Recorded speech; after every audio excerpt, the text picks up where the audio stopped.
Hello guys नमस्ते।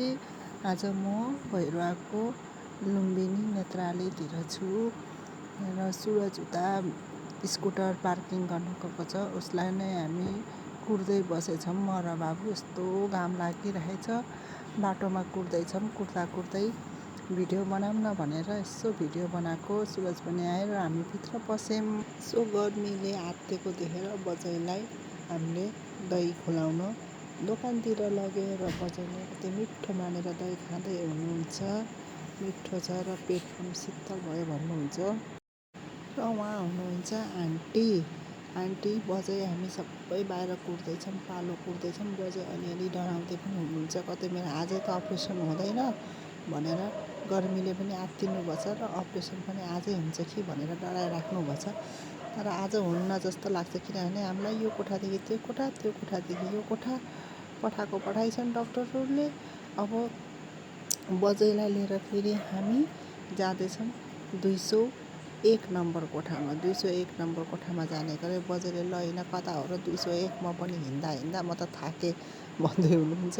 र आन्टीले हाँस्दा मात्रै डोराउँदै लिएर जानुपर्छ र हामीले 201 नम्बर कोठा पनि भेटायौँ र बजैलाई भित्र पसाल्यौँ र हामी बाहिर कुर्दैछौँ।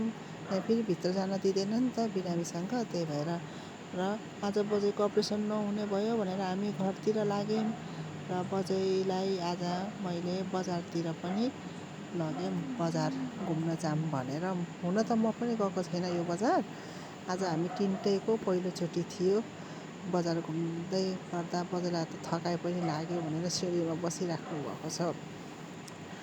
बजार त एउटै छानामुनि सबै चिज पाउने राम्रो लाग्यो। तर हामी पहिले हस्पिटलमा पनि थाकेको थियौँ नि त, त्यही भएर बजारमा पनि थकाइ लागेको थियो। बजै बस्दै गर्नुभयो। हामी चाहिँ सामान किन्न लाग्यौँ र यतातिर बैगन देखेँ।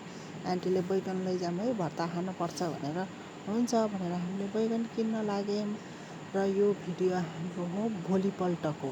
भोलिपल्ट चाहिँ बजैको फाइनली आँखा अपरेसन भयो।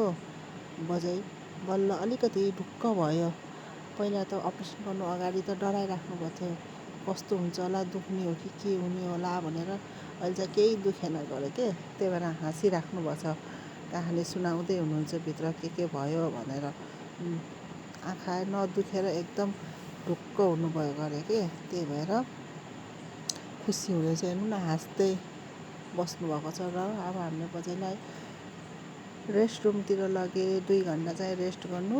2 घन्टापछि बल्ल केही खुलाएर घर लैजान सक्नुहुन्छ भनेर बजैलाई यहाँ आराम गर्नतिर ल्यायौँ र हामी बस्दै कुरा गर्दै थियौँ। म पनि गर्मीले कति दिन सुतेको, राम्रोसँग सुतेको थिएन नि त, त्यही भएर आँखाको तल यस्तो सुन्निएको थियो कि, अनिन्दो भएर होला नि सायद। अनि बजै यस्तो भिडियो बनाउँदै थियो, बजैलाई यस्तो देखाएको त बजैले को होला भनेर हाई पो गर्नुहुन्छ कि। हामीले कोही पनि छैन, भिडियो मात्रै हो भनेको त ल भन्नुहुन्छ। अब हामीलाई 2 घन्टा बस्नु, रेस्ट गरेर बल्ल घर जानु भने, तर हामीलाई चाहिँ 3 घन्टापछि मात्रै छुट्टी दियो। 3 घन्टापछि हामी चाहिँ गयौँ, घर जाँदैछौँ।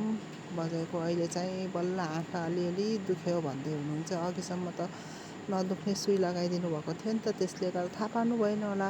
अब चाहिँ सुईको असर पनि खत्तम हुँदै गयो, त्यही भएर दुखाइ पनि थाहा पाउँदै जानुभएको छ, दुखेछ भन्नुभएको छ। र हामी घर पनि पुग्यौँ।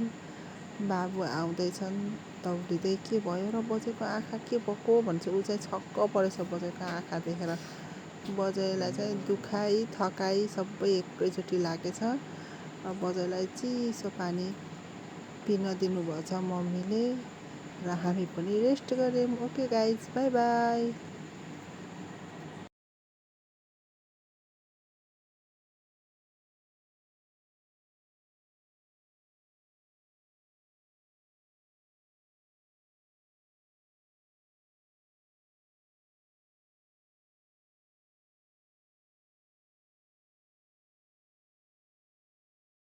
Guys by by.